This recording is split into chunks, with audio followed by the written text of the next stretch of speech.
And the next one is just some random person on Twitter, and he was replying to another person who tried to make the claim that, oh, Kamala did a good job and she played the cards that she had and she ran a good campaign and she did the best she possibly could, and there was nothing more he could have asked for. But it was just the Trump supporters came out in greater numbers, and it's like, don't blame Kamala. They were like trying to defend her, but this person summarized a lot of different things that I think we'll talk about, and we've been talking about in previous episodes.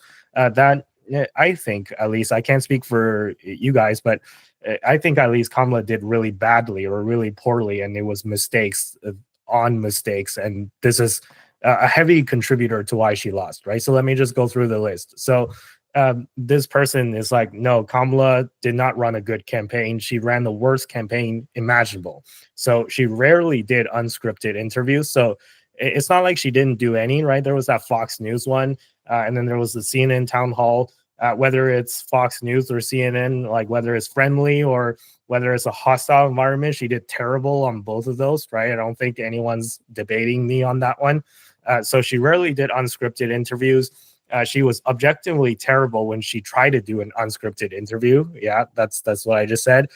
Flip-flopped on every major policy position she ever took. So I guess this is in reference to, being tough on the border, right? So she was trying to claim that she did a good job on the immigration policy when everybody could see that the Biden-Harris administration did a terrible job on immigration. She claimed that she wanted to ban fracking, which is a big industry in Pennsylvania. And then she realized, oh no, if I lose Pennsylvania, I lose this election. So I'm not going to advocate for banning fracking anymore, just to appeal to the Pennsylvanians, right? So she flip-flopped on that one. And she never took a cohesive position in the Middle East conflict. So I discussed this with you guys in private, actually. So CNN, of all people, was the channel that uncovered like 2 ads that the Kamala Harris campaign ran in different states. So in Michigan, there's a heavy Muslim population. So there's a place called Dearborn, Michigan. It's the place that is like a must-win because Michigan is a very crucial swing state, and the Muslim vote is very important for Michigan. And both sides were trying to appeal to the Muslims in Dearborn. So the Kamala Harris campaign ran an ad that was targeted to Michigan that showed her being, tough on Israel and holding Israel accountable and standing up for Gaza. I forget exactly what she said in that ad, but it was a clip of something that she said in the past where she advocated for, the rights and the freedoms of the people in Gaza, right? So there was that ad, which would have been fine if it was in of itself, right? There was nothing wrong with that ad by itself. The issue was she also made a different ad for Pennsylvania, where there's a heavier Jewish population. And I'm not saying every Jewish person supports Israel, but the vast majority of them do, let's face it, in America, right? So she ran an ad in Pennsylvania that specifically said Israel always has the right to defend itself. Like, it was a very pro-Israel ad. And all CNN did was play the 2 ads side by side. And you go like, oh shit, right? Like, this person is so fake and authentic. Like, I don't know how anyone could watch those 2 ads side by side and be like, yeah, I believe what this person says, right? Like, anyone with a working brain, after they see the 2 ads side by side, they're going to be like, I can't trust anything this person says, because it's like 2 almost completely contradictory positions on with these 2 different ads. And if you hadn't shown me, then I wouldn't have known. But now that you've shown me, it's like, it's very obvious, right? So that was what this person is talking about, how Kamala never took a cohesive position in the Middle East conflict. I think that one is completely true. And I don't know if anyone wants to debate me on that one, but I don't think there's a way that you can argue that that one is not true. So that's that one. And then she wouldn't go on Joe Rogan, right? We talked about that, where Joe Rogan invited her, and Joe was like, hey, Donald Trump came on the show. He did 3 hours unscripted. He came to my studio in Austin, Texas. So it's only fair if you're going to run for president, then you do the same. And then Kamala was like, no, if you want to do this interview, you have to come to me and come to like a place that I choose, and then we're only going to do an hour. And then Joe was like, no, I don't want to do that if you're going to impose so many stipulations, right? So that it didn't end up happening.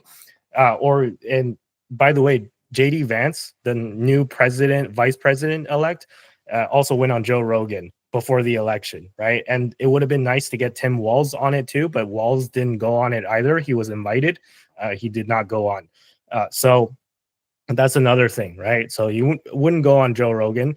Ran obsessively negative campaigns about Trump and his supporters, right? Kept on calling Trump Hitler, and I just don't think that was resonating. And then she also aligned herself with rich celebrities.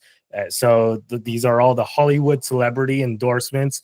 And as I said, there's a reason why celebrity endorsements almost never work, because when you're trying to appeal to, especially these like Midwestern states where there's a lot of industry and blue collar jobs, you can't get further from a blue collar worker than some rich Hollywood celebrity, right? Like it just doesn't, I don't think, I'm not a blue collar worker in the Midwest, so maybe I don't know anything, but I would imagine that if you are a blue collar worker in the Midwest, there's almost nothing relatable between what's going on in your life and what's going on in Taylor Swift's life, right? Like, you know, Taylor Swift, maybe she's super famous, but maybe she's a good singer, but I don't know how convincing that is to get like somebody to vote for the candidate that Taylor Swift is endorsing, right? So I just don't think that works very well.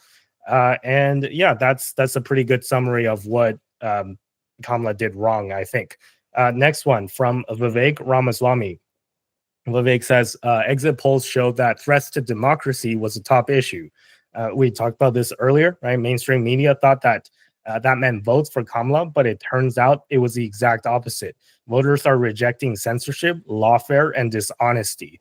And to this, I'll even add like the voter ID thing, right? There was a research report that said that I think it was like 85% of Americans want voter ID law, right? So they want you to show your ID before you vote. And the reason is obvious, right? Because you need to be a citizen to vote. So, and the reason why that was even a topic to begin with was that California implemented this law where they're not allowed to ask you for your ID. So there was this video of this guy. He goes to like a voting booth, and then the girl was like, "Okay, what's the first three letters of your last name?"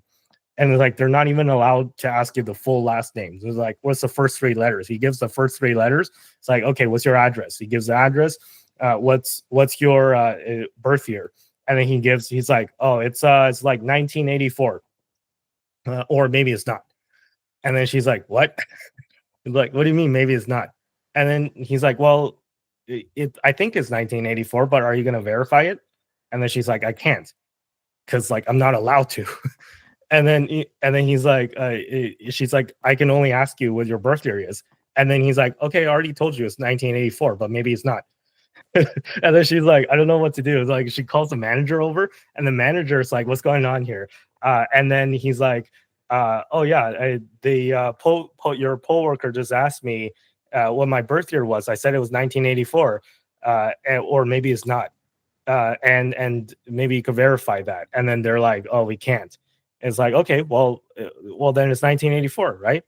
And the manager's like, why are you asking me? You should know. It is your birth year. It's like, yeah, I can say anything, but you're not going to verify it. So like they just go back and forth, and it's really dumb, right? Like it's clearly this law doesn't make sense. How you're not allowed to ask somebody for their ID before they vote, because you need an ID to do anything, right? If you're buying alcohol, if you're gonna go out for a drive, just if you want to get on a plane, book a train ticket, like book a hotel, like you need ID for everything, but apparently not to vote, because voting is less important than booking a hotel room.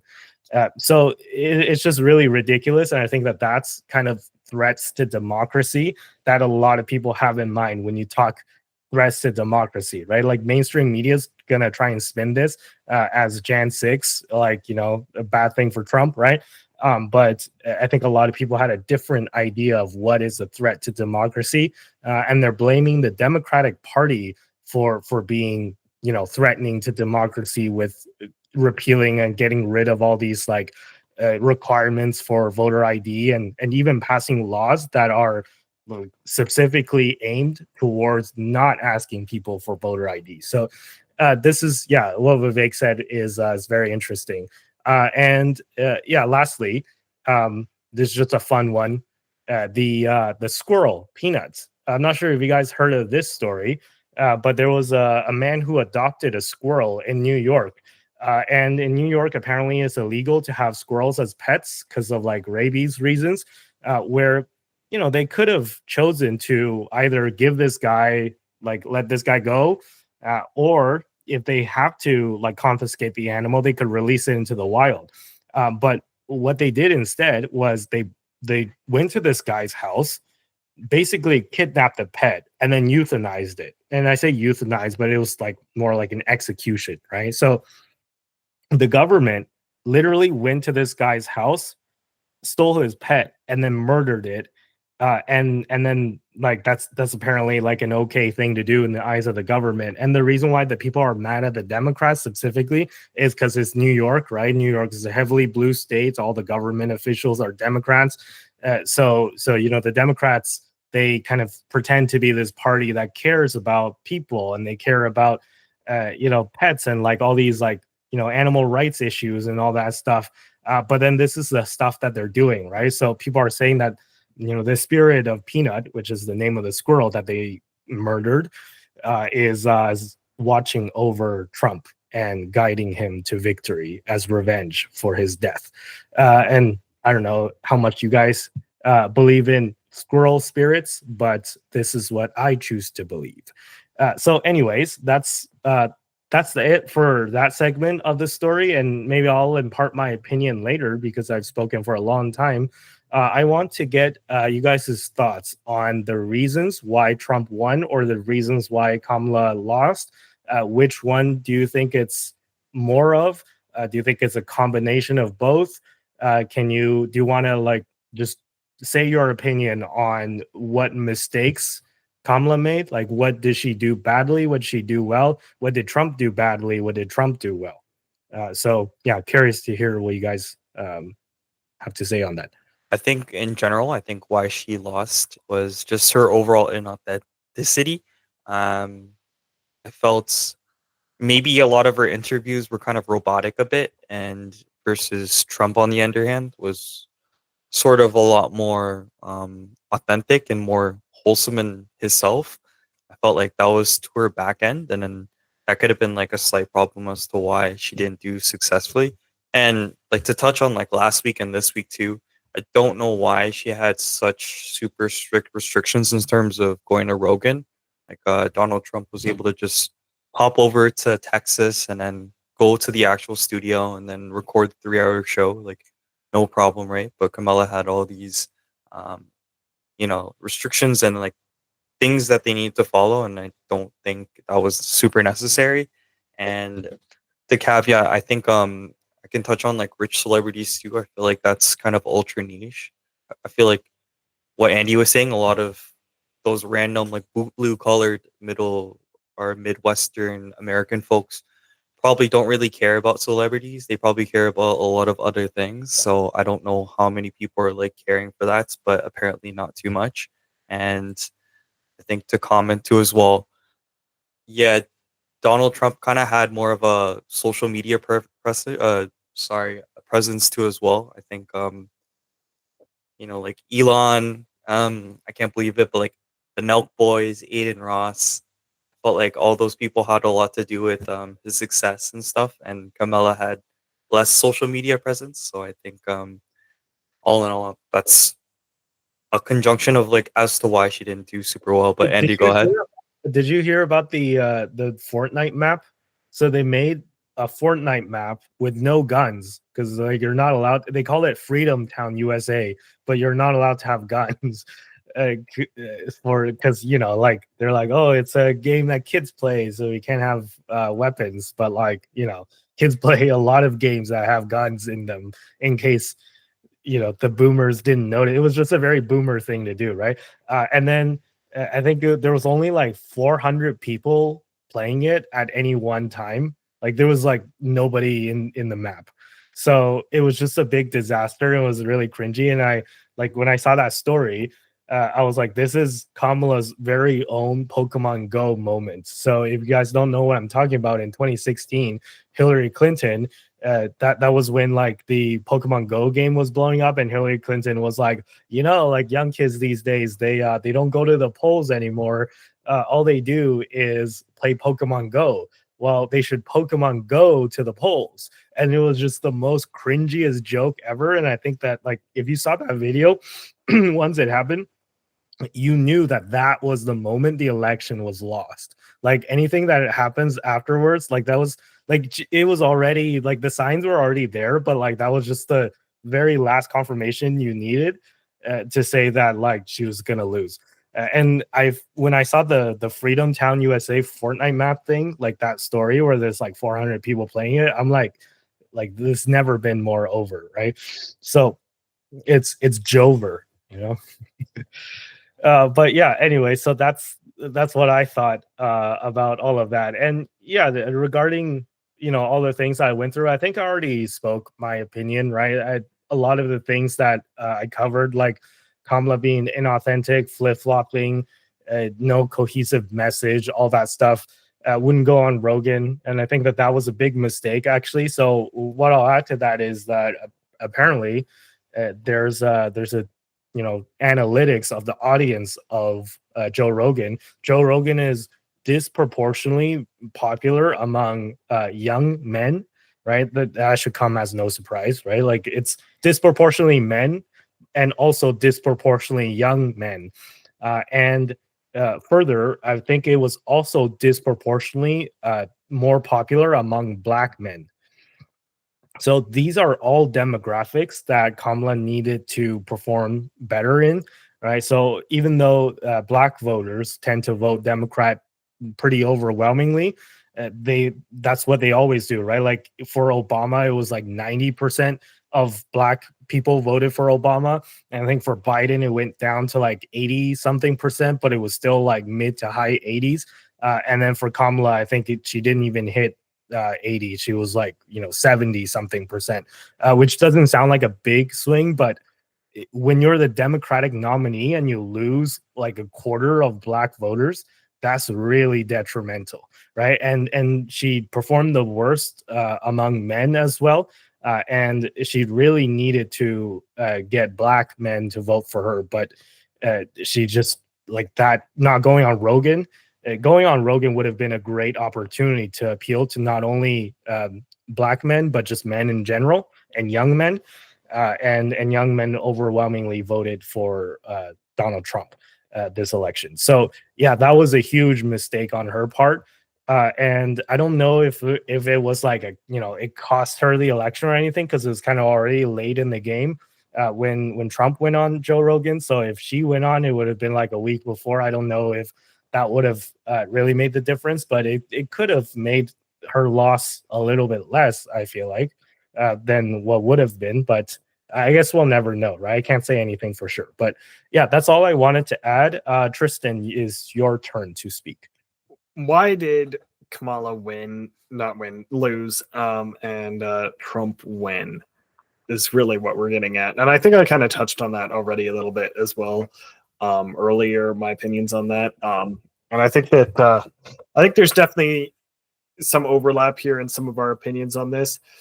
I do have some other takes. I think, for instance, I think that Kamala going on Joe Rogan would have probably served her worse than not going on it, because I think she would have had a lot of trouble handling herself with Joe, and I think she would have come off poorly out of that interaction, just based on the fact that I think that Joe does seem to have some moderately right-leaning views, which I think would probably have set Kamala in a position where she feels like she has to argue with him on them or fight for them or, disagree or whatever.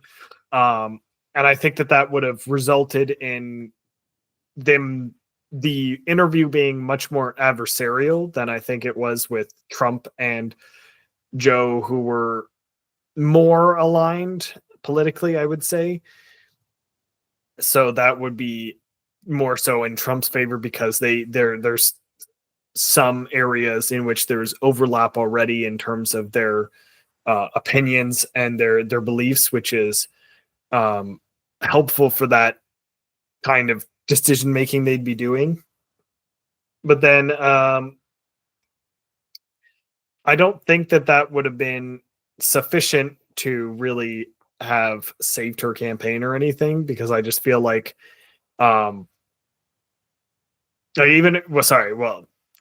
think she probably would have been better off going on some other shows that were popular but maybe more balanced, more neutral shows rather than Joe Rogan's. I feel like the Joe Rogan one would have just turned into everyone being like, oh, he beat her, like he destroyed her. Wow. Oh, so good, man. Gotta destroy the libs, man. That kind of vibe rather than anything else. And so I don't think that would have been to her benefit. I think in addition, I think she really was put in a position where she would have had to do a lot. They really needed to have a candidate who was extremely charismatic and extremely quick on their feet and have a lot of stamina, more similar to like how Trump is, in order to give Trump a real fight, because I just don't think Kamala could keep up with him. Like, Trump was doing rallies like crazy. Kamala was doing way fewer rallies. And, Kamala was, in their, even in terms of like their debates with or their interviews and such, Trump was doing far more interviews, far more appearances, especially appearances like the Joe Rogan show, where he was there for a long time and just having a conversation, which I think did make him come off better than some of his more public like appearances, such as like at his rallies and such. So I think that she did not do a particularly good job of showcasing who she was and convincing us that she was a good person to hand the keys to the country. And as part of that, she did a really poor job of differentiating herself from Biden. And I think that was a major problem. And we can even see that with, like, for example, like, with Alan Lichtman, for example, with his keys. If you read some of the keys, a lot of them are like, Biden did XYZ, but we're referring to a Kamala runner, right? Like, yeah, I understand that Biden and Kamala were sort of a package deal, but like, you're giving a lot of credit to Kamala to give her full keys for stuff that was essentially Biden doing it, right? Like, if it was Mike Pence in the seat, would you have given him all the things Trump did? Probably not, right? So I feel like she was getting a lot of both credit and negatives from being associated with Biden, but at the same time, she wasn't showing how she would be different. And I think the general perception was that the Biden administration hadn't been doing particularly well. People weren't particularly happy with it. So she couldn't show how she was different. And she was basically just showing that she was the same, if not worse, because people's perception of her as a leader was worse than their perception of Biden in 2020. So I think I think they kind of set her up for failure, and they kind of like the Democrats, that is. I think the way they went about this, swapping her in at the last second, I don't think they gave her enough time to build sufficient repertoire with the public that, you know, we had confidence in her. And I don't think that she herself as a individual is like someone who is able to build up that repertoire quickly the way that I think some other leaders could do. So I think that at the end of the day, the Democrats pulling the switcheroo was really the big nail in the coffin. Even if they, and I that's not to say that Biden would have won either.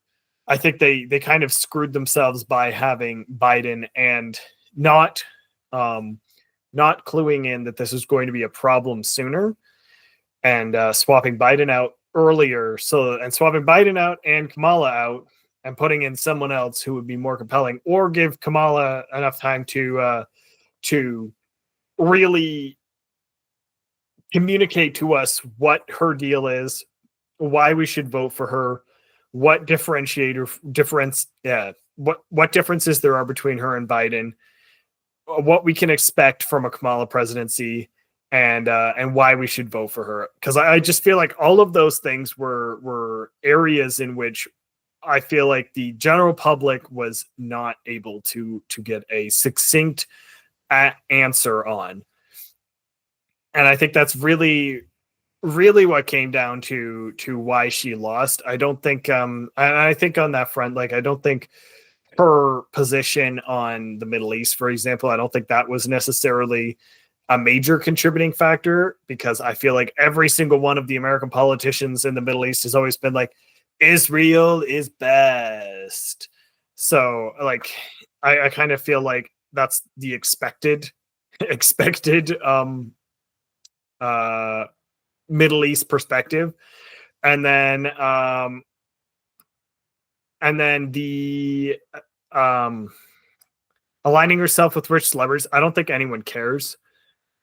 Just kind of looking at that list there, but I don't think anyone really cared about the rich celebrities. I don't think the endorsement harms her. I don't think it benefits her particularly, but I don't think it's like something that would be a major contributing factor to most people's votes. Maybe a small minority would be influenced, but I don't think that most people care. And then let me just interrupt you there. I think that was the point that the Twitter guy that made the list, that actually was the point that he was trying to make, that not that the celebrity endorsements hurt her, but it's just it didn't do anything extra for her. While in the meantime, on the other side, Trump got these endorsements from people like Elon Musk and Joe Rogan. And I know Joe Rogan's kind of like a celebrity as well, but he's a podcaster, and he has a, more human connection, I would say, to his audience members than a lot of other, celebrities. Maybe you could argue for Taylor Swift as well, but Taylor Swift is like, she's not like known for connecting with people who are politically active. That's the thing, right? So like Swifties are, maybe they're really loud, but they're not politically motivated enough compared to, let's say, the audience of somebody like Joe Rogan, who appeals to people who pay attention to politics a lot more, right? So on one side, you have all these Hollywood celebrities, which are in the entertainment industry, and then on the other side, you have the endorsements of Elon Musk and Joe Rogan and the RFK Jr., all these people that are really plugged into passionate people, like people who are passionate about politics, who will actually make a difference in terms of driving out the vote. So I think that was kind of the point that was that point was trying to make. But yeah, go on. Yeah, I think that could be fair. I think the point that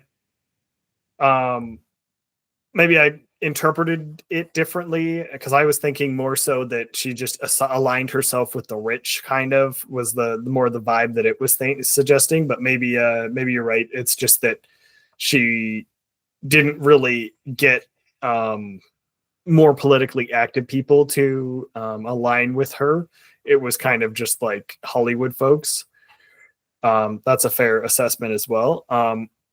But moving on, I think the other one for running an obsessively negative campaign against Trump and his supporters, I think that one is also a big one where she just really tried to hammer on that Trump is the Antichrist, basically. And I just don't think that was landing. I don't think that most people, I think that probably landed better in the past, but maybe in 2020, I feel like it landed a lot better when there was a lot of unrest because of BLM and the George Floyd and everything. There's just a lot of unrest in general going into the election. So the negative campaign against Trump then I think helped a lot because people were like, everything's a mess, things are terrible, Trump's in charge, Trump should have been in fixing it, right? Like it's his fault that things aren't better. So that I think they were kind of blaming themselves in that regard, not themselves blaming Trump in that regard. But I think that at this point, I think we're running into a scenario where there was not a huge uniting factor for the Democrats against Trump. So the whole rhetoric of calling him Hitler and everything, it doesn't land nearly as hard when you're going into an election and your options are the same old, which has for the last 4 years resulted in you having a worse lifestyle because of the copious amounts of inflation, which was may or may not have been in Biden's fault per se, but either way, people were objectively worse off due to the additional cost of living and everything with regards to the post-COVID and during COVID scenario. And I just don't think that people were running into this election ready to hate on the guy who was in power 4 years before, who did a reasonably good job in the sense of like America was functioning, America did not collapse. Things were mostly functioning as expected. We did have a lot of issues towards the end of his presidency, but for the most part, things were all right. So the argument that he was Hitler becomes a lot weaker when you're looking back at the 2016 your lifestyle in 2016 to 2020, and you're going, well, yeah, COVID was pretty bad, but prior to COVID, things were all right, kind of thing. And I feel like people are now looking back at the Biden presidency and then looking at the Trump presidency, and they weren't coming out of this going into the election going, yeah, Hitler, Trump is clearly Hitler. I think they were very much going into the election Trump is not Hitler. He might not be they might not like him. He might not be a good dude, but the country did not turn into Nazi Germany during those 4 years. So I think that really hammering on that piece was one, ensuring, especially by hammering on his supporters, that was one, ensuring that the supporters were not feeling liable to flip-flop because they felt they were now being associated with Nazis and stuff, right? They weren't inclined to flip and support Kamala instead. And I think part of that is when someone starts to name call, you tend to get defensive, whether you like it or not. I think, or at least most people do, right? So if I called someone a Nazi, their reaction is, no, I'm not, and you're wrong, and I'm going to fight you on it, kind of thing, rather than, wow, you're right, I am a Nazi, I should no longer be a Nazi and go join you on your side. So it's not a very compelling, convincing argument. It's it's very much a kind of just an attack vector. And the problem with doing that is that you can't convince voters to be on your side if you're attacking them all. And I think that was a big problem with the way they were going through this election, was that they really were hammering on how Trump is basically the Antichrist, and that's terrible, and everything is bad. and that's just it. Trump's the worst thing in the world, and therefore we can't even consider voting for him, and we can't understand why people would vote for him. So therefore we also can't convince any of the people who would vote for him, because we're not going to listen to them because they're clearly Nazis. So we're never going to convince them that our side is correct, because we are already convinced that they are a Nazi and therefore their opinion is irrelevant. And I think that's kind of where they were really hammering hard on that portion of it. And I think that was really just not landing with, especially with swing voters who maybe were like, Kamala's policy positions kind of suck, and Trump I don't like Trump. He's like kind of an asshole. I don't really like him at all. The people who were sitting in there in that spot, when you're being called a Nazi for even considering the possibility of voting for Trump, I feel like that is where their back gets up against a wall, and they're more likely to just be like, well, one side's calling me a Nazi and the other side's not. Maybe I'll just go with the side that isn't calling me a Nazi. And I think that's part of it. So I just overall, I think that Kamala really, I think this election was one that the Democrats mismanaged so royally that they basically gave Trump the win. Because, and that's not to say that Trump didn't do the work. I think Trump did do the work, but I think Trump did the work to win a normal election, or like have a normal close election. Whereas I feel like the Democrats did an amazing job of slanting everything in the Republicans' favor this round. Like they basically they almost couldn't have done a worse job if they were actively trying. It's to the point where I've heard some conspiracies that they were actively trying to tank this election, and I'm like, no, I don't think they were. But also, if you were trying to tank the election, you did a great job of it. So I just I think that they. I don't think to clarify, I don't think they actually tanked the election intentionally.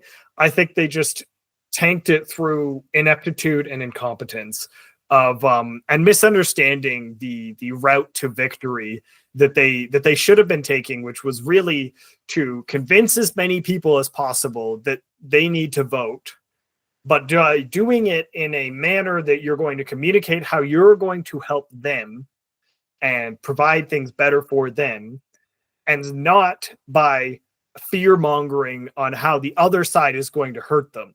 Regardless of if it is your opinion that the other side is going to hurt them, people are much more motivated. Like, people can be motivated by fear, or they can be motivated by hope. And I think that the Democrats were going to be much more successful by motivating people with hope than with fear in this instance, because I think the level of things to cause them to fear were not sufficient to outweigh the kind of message of hope that the Republicans kind of took about with their perspective, where the Make America Great Again is very much more of a message of hope rather than a message of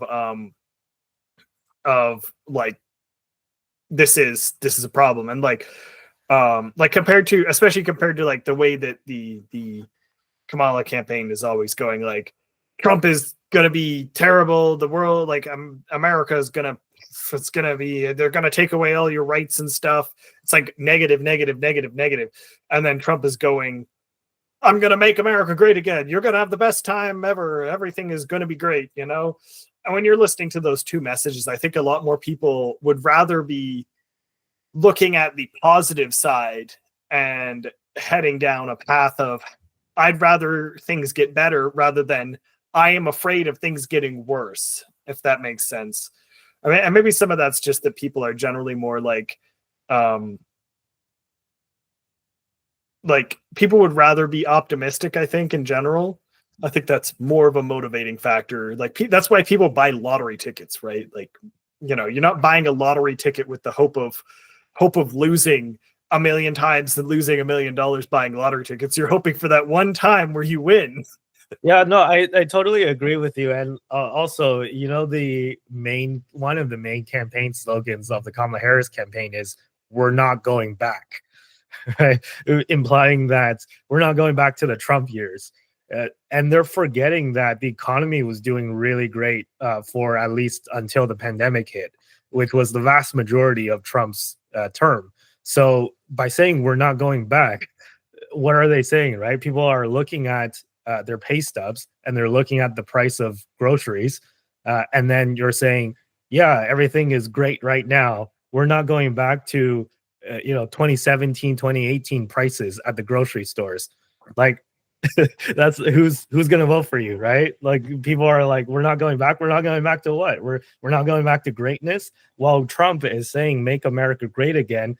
He's saying we are going back to greatness again. Things might be bad right now, but they don't have to be, right? And this is what I'm saying. Like, and I think, of course, Trump is not listening to me, but somebody must have told him to say this at rallies. And I've noticed him saying it a lot more after the debate, where I said he didn't hammer on this point enough. He should hammer on the point that just ask people, right? Ask the audience, ask the people who go to his rallies, ask like the American people, are you better off now than you were 4 years ago?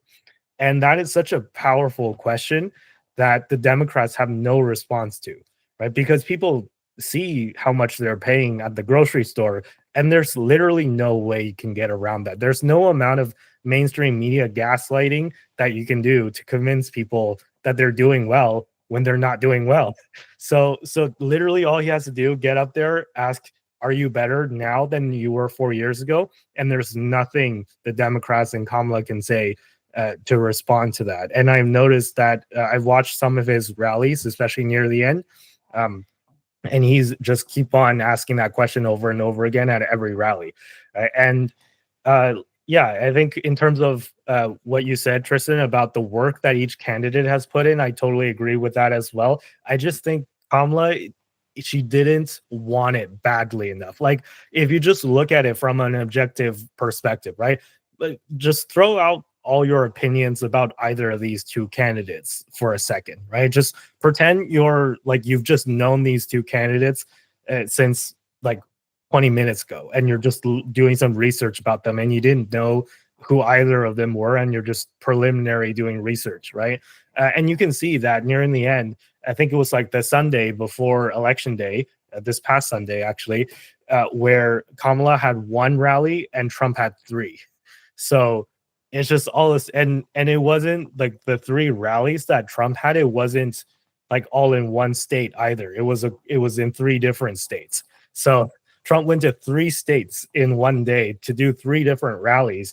And some of his rallies are really late. They go on to like 1 or 2 a.m.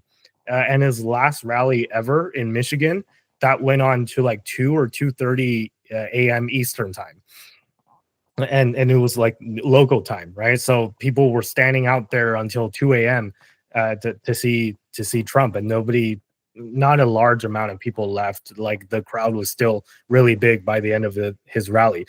So it's very clear in retrospect. Of course, you can say that hindsight is 2020, but in retrospect, it was very clear to me that one candidate wanted to be president a lot more badly than the other candidate, and was willing to do a lot more work to get there. Whereas, Kamala kept on skipping the interviews and, skipping the Al Smith dinner, which was the dinner run by Catholics, right? She's done a really great job at just disrespecting every constituency you can think of, right? Every demographic, right? So the reason why she didn't want to go to that dinner was apparently because she was afraid of pissing off, pro-abortion people and pro-LGBT people, because the Catholic Church is against, LGBT and against abortion and all that stuff.